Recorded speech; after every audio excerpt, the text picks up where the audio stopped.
Hola, soy María Isabel de Vicente Yagüe-Jara, profesora en la Universidad de Murcia, concretamente en el Departamento de Didáctica de la Lengua y la Literatura de la Facultad de Educación, donde actualmente desempeño el cargo de vicedecana de grado. Soy miembro del equipo editorial de la revista Investigaciones sobre Lectura y además también formo parte del equipo directivo de la Asociación Española de Comprensión Lectora como secretaria de la misma. Una de mis principales líneas de investigación se dirige al estudio de la competencia lectora, la comprensión lectora, su entrenamiento y su evaluación. En este sentido, formo parte del equipo que ha diseñado el TECLED, Test de Entrenamiento y Evaluación de la Comprensión Lectora en Español y Digital. Y actualmente acabamos de realizar, en el seno de la Asociación Española de Comprensión Lectora, el diseño y validación del test denominado Bracolea, breve autotest de comprensión lectora para adultos. En esta investigación se ha pretendido comprobar en qué medida el modelo multidimensional propuesto, que recoge la atención, la memoria y la inferencia, permite medir la comprensión lectora.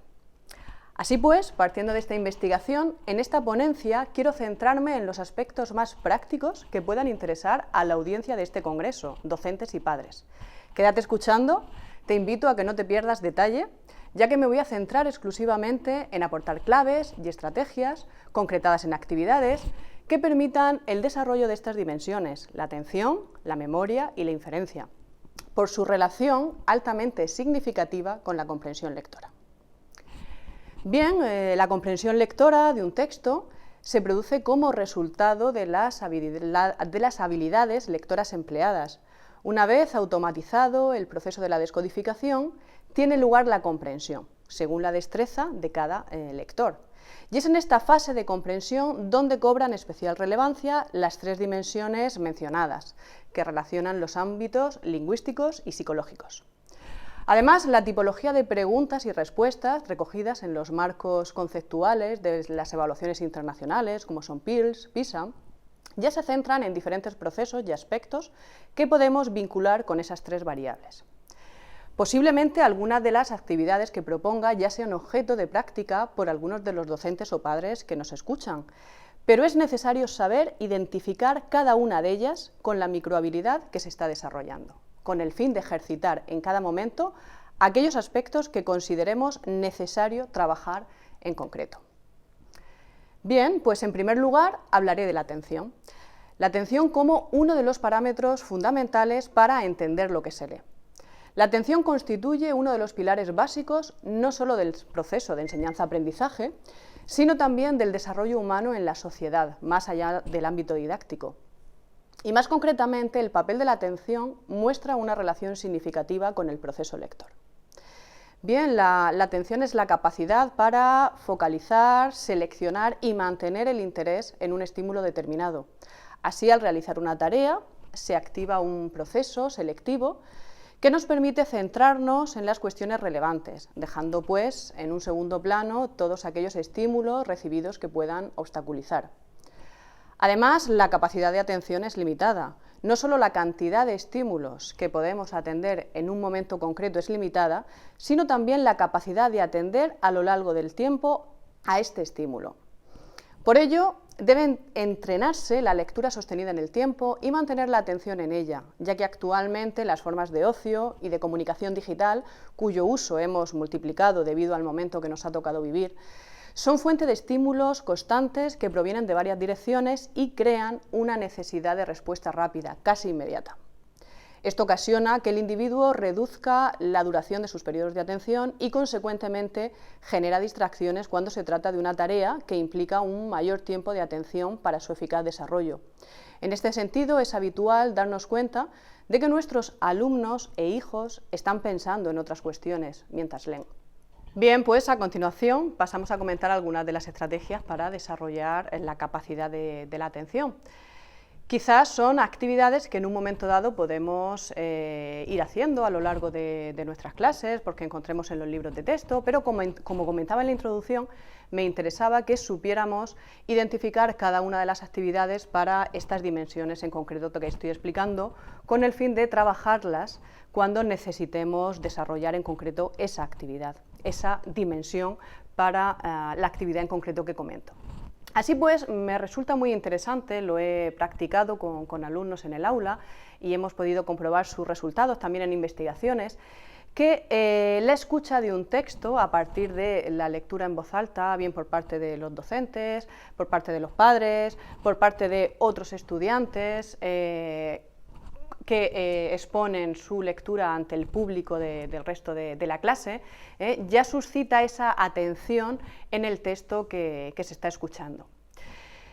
No obstante, también es interesante acudir para esta escucha de textos a los formatos de textos en audiolibro.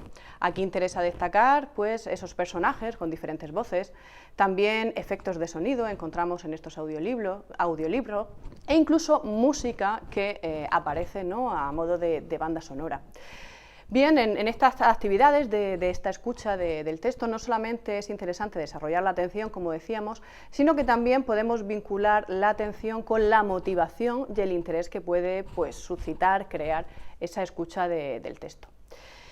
Bien, en este tipo de actividades el docente tiene que promover en su alumno que tenga esa actitud activa, ese rol activo que necesitamos en su tarea de escucha, puesto que esa tarea de escucha ya va a implicar esa selección, que es lo que queremos trabajar a la hora de que el alumno recoja los aspectos que encuentren más relevantes y más significativos también para comprender el texto. Bien, además de esta lectura en voz alta que decía, también podemos hablar de los tipos de lectura que ya señalaban Casani, Luna y Sanz, y en este sentido me interesa recoger dos de ellos para practicar esta dimensión de la atención. Voy a resaltar sobre todo el caso de la lectura dramatizada, ¿no? En la lectura dramatizada el alumno intenta representar el texto que está leyendo, poniendo énfasis en la pronunciación, en el ritmo, el volumen, y en este caso puede no solamente realizar la lectura dramatizada de un fragmento de teatro, y en este caso podríamos hacerlo de modo que cada uno de los alumnos de la clase adoptara un papel y tuviera que ir siguiendo la lectura de este texto según el turno de lectura asignado en ese texto para cada personaje. Pero además de esos fragmentos de teatro, también resulta interesante la lectura y recitación de versos y poemas. En este caso sería un alumno el que recitaría este poema, mientras que el resto seguiría esa lectura de manera silenciosa. Como comentábamos, la tarea de escucha ya supone en sí misma una tarea de motivación y de mayor atención en la selección de aquello que queremos recoger para nuestra comprensión. Bien, también podemos hablar de la lectura comunicativa. Esta lectura comunicativa es la que consiste en leer un texto a la audiencia que esa audiencia no tiene.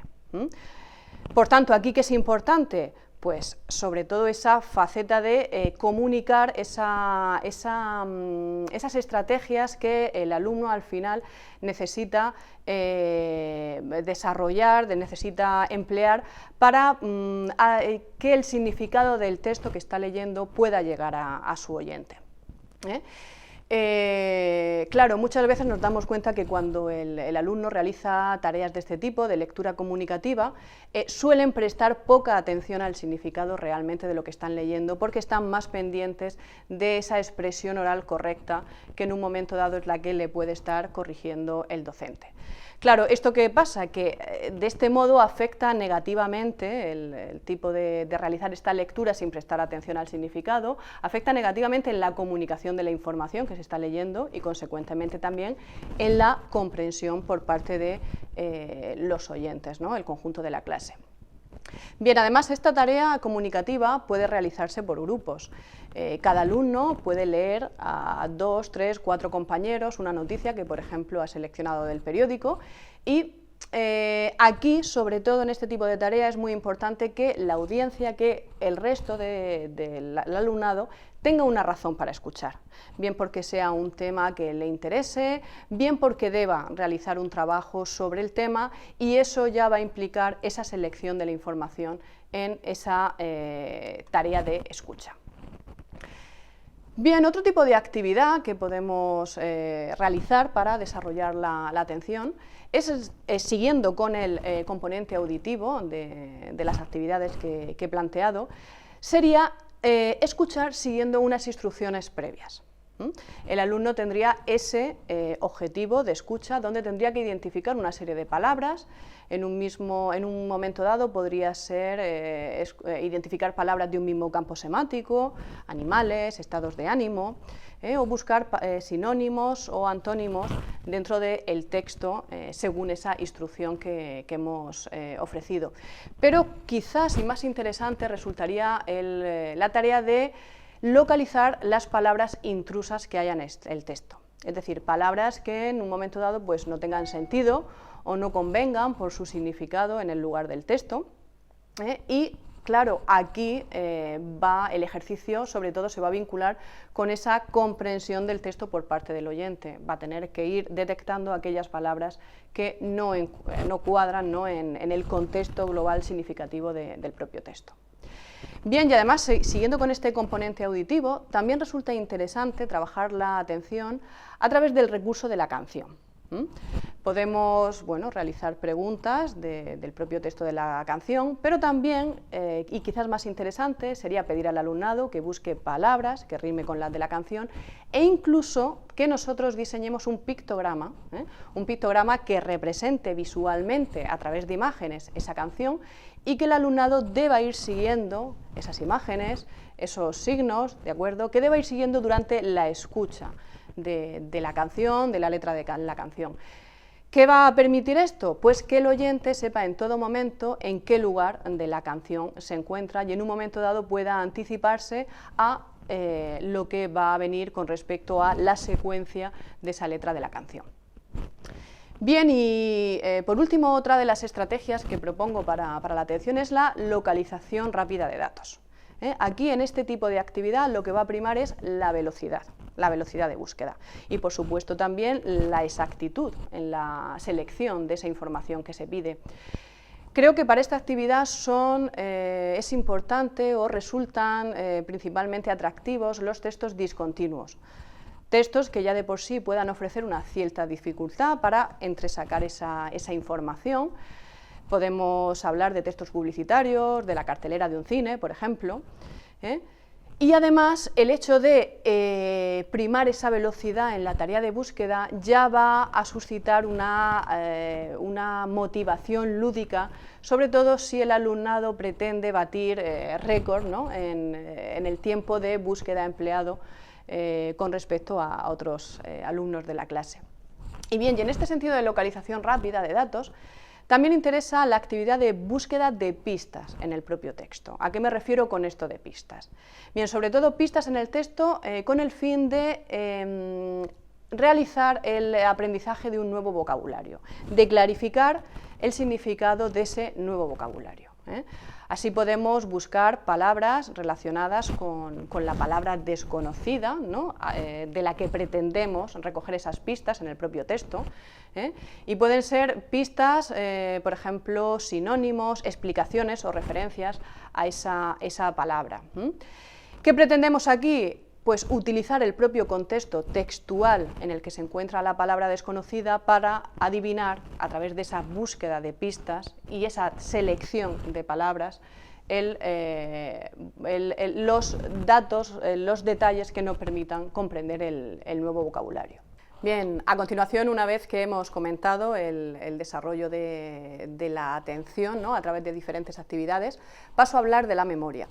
Esa segunda microhabilidad también fundamental para la comprensión lectora y que muchas veces queda olvidada en nuestras tareas diarias de clase. La memoria, en este sentido, tenemos que saber que es la capacidad para codificar, almacenar y recuperar información. En este sentido, recordar supone reconstruir. Cuando evocamos, recordamos situaciones, datos, ya hacemos un ejercicio de reconstrucción, de recomposición. Bien, la memoria decía que es una parte importante del proceso lector y además también se ha demostrado que tiene una función significativa en la comprensión lectora. Bien, en España tradicionalmente se ha usado la memoria como una herramienta exclusiva del aprendizaje, entendida en este sentido como indicadora de unos procesos cognitivos desarrollados. No obstante, posteriormente se pasó al otro extremo. La memoria en los centros educativos, los docentes, empezaron a dejarla en un segundo plano en su proceso de enseñanza. Bien, en cualquier caso, debemos tener en cuenta que la memoria, en dependencia de la atención que acabo de comentar, determina y es fundamental en la comprensión de lo que estamos leyendo. En una sociedad que, como vemos, cada vez se le exigen pues, al cerebro menos esfuerzos lectores sostenidos en el tiempo. En este caso, si disminuimos la importancia de esta dimensión de la memoria, pues posiblemente provoquemos que descienda también la capacidad de la comprensión. Así pues, para intentar desarrollar la memoria con nuestros alumnos, es interesante realizar una serie de actividades en concreto que creo que pueden resultar interesantes para que fomentéis en el aula, también por lo lúdicas y motivadoras que en un momento dado os puedan resultar y le puedan resultar a vuestros alumnos e incluso a vosotros padres, ¿no?, para realizar en casa con vuestros hijos. Bien, algo importante, una estrategia importante, considero que es realizar asociaciones, conexiones, uniones, para garantizar ese mayor recuerdo de lo que se está leyendo. El alumno tiene pues, mayor o menor facilidad normalmente para recordar algo en función de la conexión con lo que está intentando recordar, con la relación de lo que recuerda con su entorno, con sus conocimientos, por tanto se recuerdan que pues mejor las ideas, palabras, que están en relación, como decía, pues con sus intereses, más que si se encuentran aisladas y descontextualizadas de algo de lo que él pueda conocer. Así, ¿cómo vamos a intentar que vincule, ¿no?, lo que recuerda con lo que conoce? Pues vamos a establecer una serie de asociaciones, entre lo que está leyendo y sus propias vivencias. ¿De acuerdo? Si está leyendo un texto, por ejemplo, en el que hay una pandilla de clase, hay una serie de... El alumnado, por ejemplo, de esa pandilla, pues es aficionado al fútbol, es aficionado al baloncesto, de modo que esa conexión con las propias vivencias, las propias motivaciones de ese alumno ya va a generar esa conexión con lo que está leyendo. También se pueden hacer asociaciones entre lo que se está leyendo y otras lecturas previas, que en un momento dado pueda asociar el alumno pues, personajes o incluso rescatar ideas, contenidos, episodios que ya ha digerido en esas lecturas previas. Y también asociar lo que está leyendo con los conocimientos adquiridos en su entorno sociocultural. ¿De acuerdo? Lo que está leyendo porque lo conoce, porque ha pasado en su familia, porque ha pasado en el aula, porque está relacionado con una situación que han vivido de cerca sus abuelos, por ejemplo. Entonces, relacionados con ese entorno familiar, sociocultural, también en un momento dado, que pueda provocar el gancho, la conexión entre lo que lee y lo que conoce y lo que sabe. Bien, también interesa mencionar la estrategia que va dirigida a la elaboración de la información. Esta estrategia de elaboración de la información la solemos encontrar como técnica de estudio, pero en realidad desde el punto de vista de la comprensión lectora nos interesa, porque esta elaboración de la información puede suponer, por ejemplo, asociar los diferentes elementos que deben ser recordados creando un referente común, creando una idea común. Podría ser, por ejemplo, formar frases con las palabras que han de ser recordadas. Y esa unión, esa conexión, esa coherencia que le damos a través de la oración provoca ese recuerdo de las palabras. Pero sobre todo aquí, en esta elaboración de la información, me gustaría haceros llegar la técnica o el artificio literario del acróstico. El acróstico para realizar esas elaboraciones.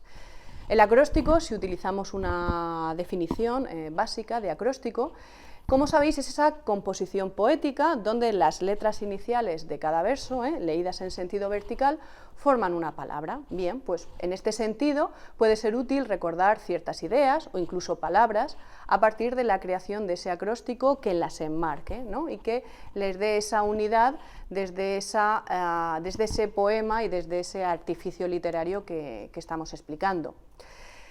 Bien, además de esta elaboración de la información, también es interesante la estrategia de personalizar la información. Esta estrategia de personalizar la información también ayuda al recuerdo de la información. Así, por ejemplo, una actividad podría ser completar el texto leído con un mayor número de detalles, un mayor número de personajes, o incluir en un momento dado una serie de bifurcaciones, una serie de ramas que vayan derivando la historia principal en otros posibles caminos. De esta manera estamos personalizando, o el alumno está personalizando esa información, ese texto. Además, esa personalización, esa recreación, voy a llamarla también, estamos recreando, creando el nuevo texto, también se puede realizar a través de la representación de la historia. ¿Representación de la historia cómo? Pues, por ejemplo, hoy en día tenemos ciertos libros juego, y en este caso puedo hablar en concreto de un álbum ilustrado, Concertina y el dragón, en este caso de Teresa Navarro. Ese álbum ilustrado ya favorece, ya permite esta representación, reelaboración de la historia, puesto que en el conjunto editado tenemos una serie de estampas en cartulina con los personajes que completan ese conjunto editado, de acuerdo, con el que podemos, a través de estas estampas, podemos representar la historia utilizando a esos personajes del propio álbum ilustrado que he mencionado.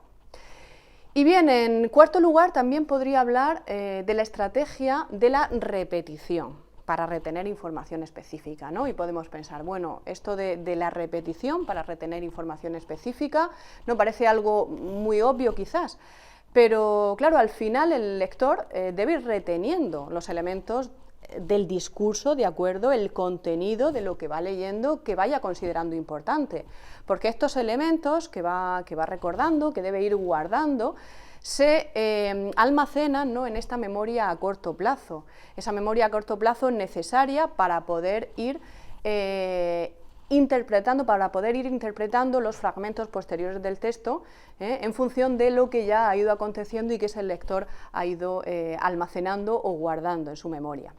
Bien, una vez que se termina la lectura del texto, esos datos más generales, más básicos, quedarán almacenados en otra memoria a largo plazo.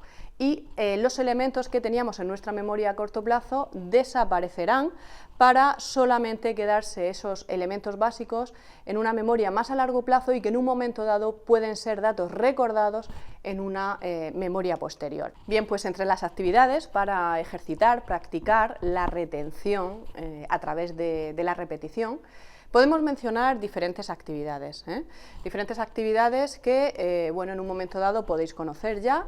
El juego de las palabras encadenadas. ¿En qué consiste este juego? Bien, consiste en el añadido de una palabra por parte de cada uno de los niños, cada uno de los jugadores, una palabra que ya tiene una relación específica con la anterior.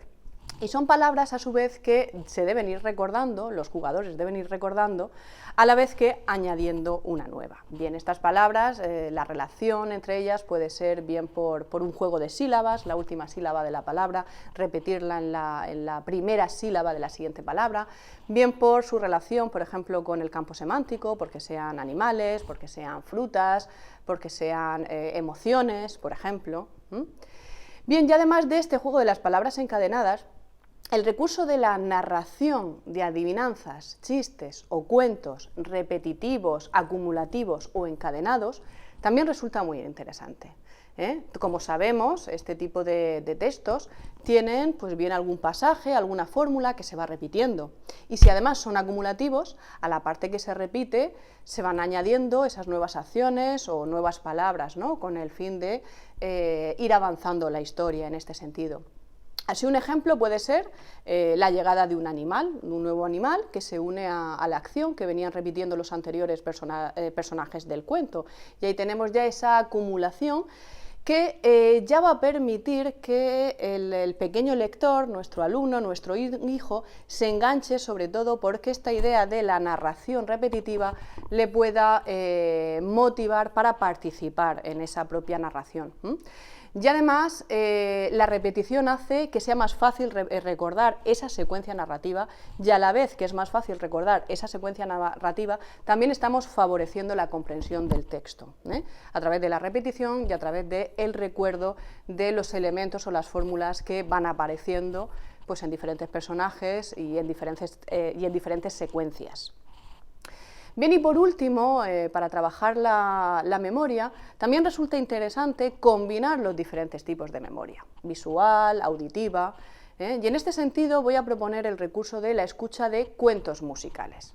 Así, por ejemplo, el clásico cuento de Pedro y el Lobo, de Prokofiev, me parece un magnífico ejemplo, ¿no?, para llevar al aula, ¿no? Recuerdo que en este cuento musical cada uno de los personajes es representado por un instrumento musical. Así, bueno, pues cada vez que aparece en escena, en la historia, el pato, oímos una melodía que realiza el oboe. Cuando aparece el gato, pues suena el clarinete. El pájaro está representado por la flauta. Pedro, en este caso, son los instrumentos de cuerda. ¿De acuerdo? ¿Qué favorece el hecho de que cada personaje esté identificado con uno de estos, con un instrumento o con una melodía en concreto?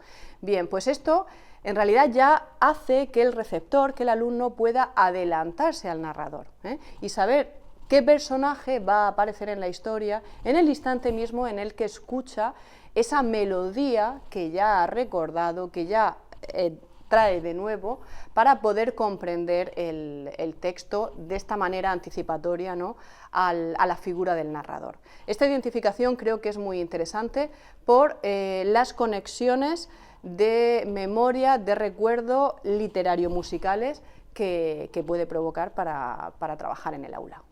Bien, y por último paso a hablar de la inferencia. En realidad la inferencia es una microhabilidad que últimamente suscita un gran interés. La inferencia ganó terreno en los estudios lectores desde el momento en el que en las pruebas de comprensión lectoras dejó de interesar la comprensión literal. Dejó de interesar esta comprensión literal situada en esos niveles lingüísticos más básicos. Por tanto, ahora empieza a interesar esa comprensión más profunda y esa capacidad del lector para llegar a una conclusión. Y además no hay que olvidar que la lectura comprensiva es un proceso estratégico en el que nuestro alumno, nuestro hijo, se implica según sus posibilidades, según sus conocimientos, según sus vivencias. De ahí el hecho de que sea ese proceso estratégico, ¿no? Además, las inferencias son la esencia misma de la comprensión lectora. Y cuantas más inferencias se hagan, mejor se comprenderá el texto. ¿De acuerdo? Las inferencias son las que nos permiten dar sentido a lo que estamos leyendo, ¿de acuerdo? Con lo cual esas inferencias, esa búsqueda entre las palabras, entre las oraciones, entre ese entresacar lo que tenemos en el texto e inferir y llegar a esa conclusión, es lo que nos va a ir permitiendo que avancemos en la lectura, que nuestros alumnos, que nuestros hijos vayan avanzando esa lectura a través de esa búsqueda de inferencias. Bien, pero en realidad, ¿en qué consiste inferir? Bien, inferir consiste en establecer una relación de dependencia entre los datos disponibles, entre los datos que tenemos en el texto y la conclusión del propio lector. Y en este sentido podemos hablar de 3 tipos de inferencias y por tanto también de 3 tipos de actividades o fórmulas para emplear en las cuestiones que planteemos sobre los textos con el fin de desarrollar o de trabajar estos 3 tipos de inferencias. En este sentido, ya Peirce desvelaba que, además de las inferencias tradicionalmente conocidas, la deducción y la inducción, hay todavía un tercer modo. En este sentido, hablamos de un tercer modo de inferencia en relación con la hipótesis. Así pues, si vamos a esa primera inferencia inductiva, más conocida, como decíamos, si por ejemplo en un texto que está leyendo nuestro alumno, cada intervención de un determinado personaje en lo que lleva de lectura incluye una mentira, nuestro alumno podrá generalizar, inducir que dicho personaje siempre miente. La inferencia deductiva actúa al contrario. Si la característica principal de un personaje es su inclinación a mentir, podemos deducir como lectores que en una determinada intervención de ese personaje éste no dice la verdad. Pero sobre todo la inferencia más interesante para trabajar en el aula, en casa con nuestros hijos, ¿por qué no?, es la inferencia hipotética. Esta inferencia hipotética trata de explicar los hechos. Si por ejemplo leemos que sale humo de una ventana, podemos suponer que hay un incendio. Si, por ejemplo, la protagonista del relato, tras las vacaciones de Navidad, se incorpora a su trabajo con la piel bronceada, morena, es posible inferir que ha estado esquiando.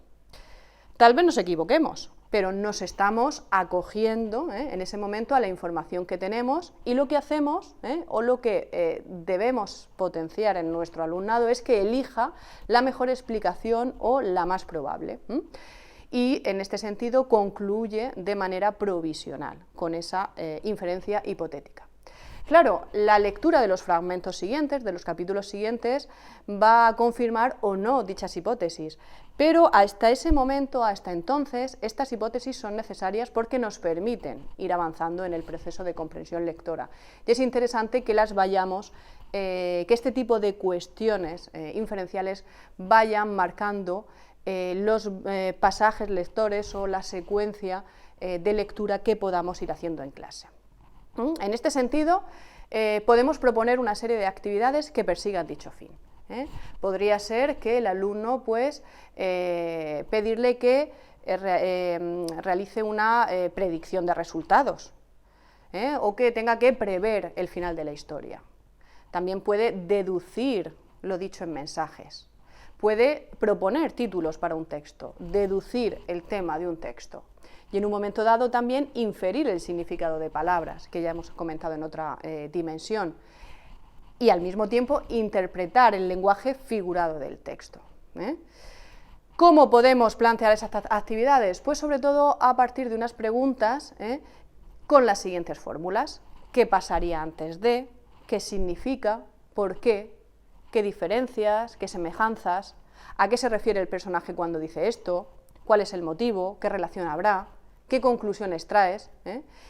¿Qué crees que ha podido pasar? Son preguntas que nos van a ayudar a realizar esas inferencias que nos ayudan a avanzar en nuestra historia, que el lector pueda ir avanzando en la comprensión de esa historia. Bien, y para terminar la sección de las inferencias, es importante también tratar la inferencia en el contexto de la comprensión oral. En el contexto de la comprensión oral podemos extraer diversa información de otras fuentes no verbales. Por ejemplo, podemos observar gestos, movimientos del hablante que acompañan al propio mensaje, nos podemos dar cuenta de la actitud que el personaje posee, su estado de ánimo, pero también podemos obtener información de la situación.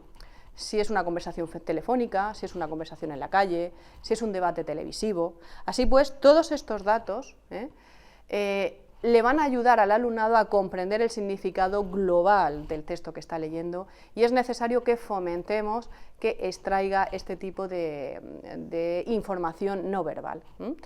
Claro, las cuestiones que tendríamos que formular en este sentido pues podrían ir en torno a inferir datos del emisor. ¿Es un chico? ¿Es una chica? ¿Qué edad crees que tiene? ¿Qué crees que le puede gustar según cómo va vestido? Por ejemplo, si esa comprensión oral se ha hecho a través de un vídeo y hemos podido ver la indumentaria de este hablante, ¿no? Pero también podemos preguntarle acerca de la información, sacar información acerca del contexto comunicativo, e incluso interpretar los códigos no verbales, su mirada, sus gestos, qué nos dice con su mirada, qué información podemos sacar que complemente la del texto verbal propiamente que ha ido diciendo en su discurso, ¿de acuerdo? Bien, pues estas son las cuestiones con las que cierro estos aspectos referidas a esta tercera modalidad. Bien, pues finalmente, una vez que he comentado estas estrategias, estas claves concretadas en las actividades para el desarrollo de la atención, de la memoria y de la inferencia, he de subrayar, no obstante, que la forma natural de entrenar la competencia lectora es por medio de la lectura literaria, por lo que es sumamente importante fomentar el hábito de la lectura entre nuestros alumnos y nuestros hijos. Bien, y por último me gustaría agradecer a Supertics Leo Bien, a EDB y a la Asociación Española de Comprensión Lectora, de la cual soy su secretaria, que me haya invitado a participar en este congreso con el propósito de hacer llegar a docentes y a padres el trabajo y los resultados de las investigaciones en torno a la comprensión lectora que realizamos desde la Universidad de Murcia y desde la propia Asociación Española de Comprensión Lectora. Muchas gracias por su atención.